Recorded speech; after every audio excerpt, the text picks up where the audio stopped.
asked me to come here. He actually spoke to me about a year ago. And thank you, Mr. and Mrs. Surya and Mr. Chakravarti for having me here. A few years ago, about 20 odd years ago, I was sitting where you're sitting, receiving my convocation degree, and then wondering what life would have for me up ahead.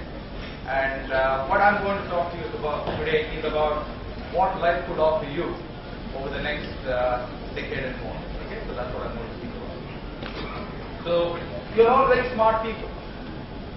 You have enormous runway ahead of you. You can do a lot in your career. You can contribute a lot in your career. I believe this decade, the next 10 years, will be India's best decade economically. That's what I really believe. And I think all of you can benefit from it immensely. So how do I see the world in 2020, 10 years from now, when you're starting your career?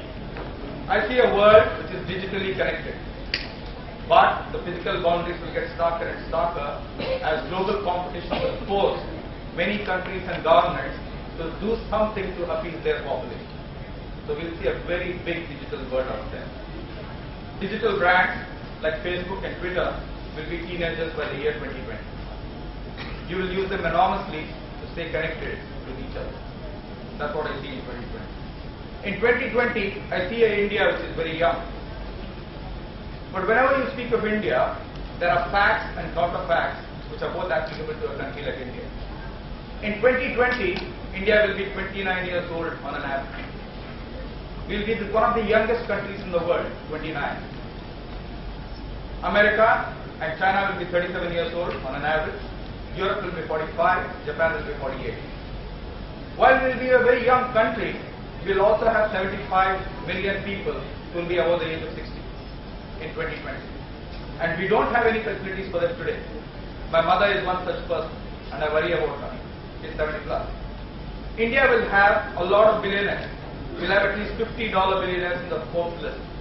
Equally, we'll have a third of our population living under $2 a day. So what facts are right? Will we be a very rich country? Yes. Lots of rich people. Will we also have poverty in the country? Yes. We celebrate our 8 to 9% real GDP growth, but we don't talk about the challenges of 8 to 9% unemployment we have today.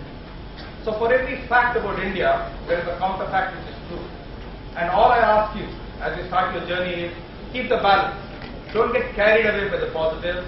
Don't get depressed by the negatives. I think a very important thing for a leader is to keep balance, keep that patience, keep that calm. That's what I see.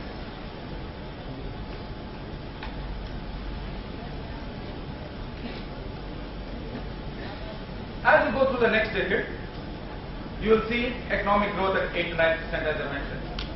Does that make for a successful career? No. That's like saying there is high tide, the boat is up. But the direction of the boat and where the boat will reach is entirely in your hands. So just economic growth will not propel a successful career. So what I want you to think about is 10 things as you start your career today. These 10 things are things I've distilled after having been a mentor for maybe 300 odd management training right through my career, seeing a number of careers, successful careers, people who have not been so successful, etc. These are my learnings distilling from the last 20 years. Okay? This is what I'm going to talk to you. So first, an MBA is a degree, it's not a guarantee. And a lot of people don't get this right. It's a very important point. Why don't they get this right? At best, an MBA opens the first door or the second door. After that, it's completely performance which matters in the long run. A degree from whichever institute is not going to help you if your performance is not rock solid at all. The reason we have this feeling that an MBA is a passport is because the media hypes up the MBA degree as the keys to the vault in a bank. So everybody thinks if I have an MBA degree, okay, the riches are made. That's not true. Today, if you look at it, there are 1,700 business schools in this country, give or take a few. That's 10% of the world's business schools. 10% of the world's business schools are in India. So what you're going to see is lots and lots of MBAs coming out. So just having an MBA is not a passport to success. You have to work for it. It can open the door, but after that it's truly performance which matters for everybody. So that's the first point I want to leave with you. Also remember, yesterday when I was having dinner with your faculty, your board of governors and some distinguished people from Lucknow, they mentioned to me that a third of you have taken a loan to go through this program here in the last 2 years. That's a huge investment for you. Equally, all of you think in terms of return on investment and what am I going to get. I think you need to balance the two in a sensible way, and that's what I speak about.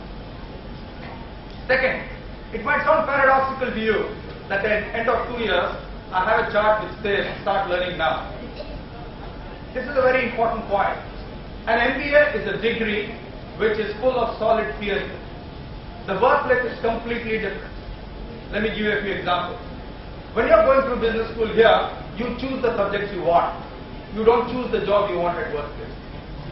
When you are going through a business school, you choose your friends. There are 6 of you who's a gang, there are 8 of you who's a gang. You choose that group and you stay together, you go for a movie together, you go for a party together. The workplace is completely different. You have to interact with everybody. In the business school, you have marks as a measure of what you're contributing. You don't care about anything else. In the workplace, there are no marks. It's a very subjective area. It requires a lot of influence. It requires a lot of collaboration. The best MBAs are people I've seen who forget their business school language and idiom and character within 6 months. They shed that and then start on the journey of being a great workplace member. So if you really want to be truly successful, I would suggest to you, drop the idiom, drop the language. The MBA language is a language which is understood by 5,000 students in this country, nobody else. The vast majority of people out there don't understand your language. It's important that you make the transition to say, it's a solid theoretical background, now I need to unlearn and relearn and make a mark for myself. That's where the real difference will be. The pace of change in this decade will be killing. So you have to learn and unlearn almost every day if you want to be successful. You cannot stop learning. I think that's going to be the determinant of success for a number of you going forward. How well will you learn? Next, a big question which a number of people ask me, young people who work in my company as well as everywhere else. The role of money. Please don't get me wrong. Money is important, but it's not the main driver. If you are good, you will have money. But if you have money, you need not be good. You have to draw the distinction. If you are good, money will follow you. Don't worry about it. That's the first point I want to make. Don't chase money for the sake of money which is material. Don't chase it in a sense that I earn 10 rupees more than my classmate or 20 rupees more than somebody else. That's a futile exercise. You will always find somebody who will earn more than you. It's a never-ending game. For me, money is important, but not so important that you lose perspective. That's absolutely critical. Don't ever, lose track of that.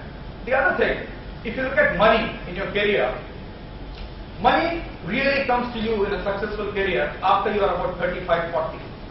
The real value of your career and the multiplication of the money, the cash part, comes at that stage. However, it's paradoxical that a number of young executives change jobs every year or two in the early part of their career. Somebody offers them a few dollars more, a few rupees more, they run away.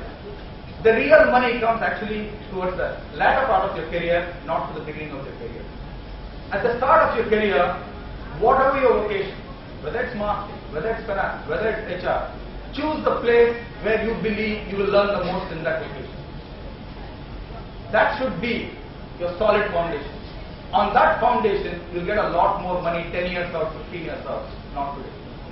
By changing jobs every 2 years, every 1 year, you're not going to get richer. I would actually submit you might get poorer at the end of your career if you change short-term money. Please think about it. I've seen a number of people do this and actually not do a great job of it.